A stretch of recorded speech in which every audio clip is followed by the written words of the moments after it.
Ang economic policy po, ya ikhwani wa akhawati, ay sentral na bahagi ng pamamahala ng ekonomiya.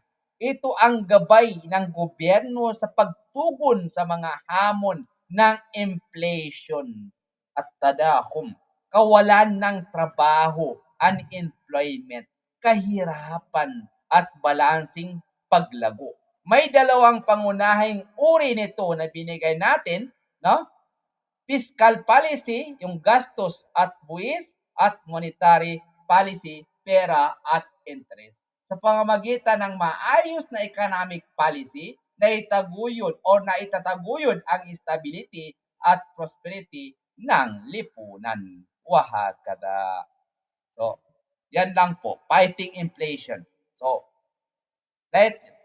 fighting inflation when the inflation occurs characterized by a general rise in the price levels, governments can implement targeted fiscal policies to combat the economic challenges.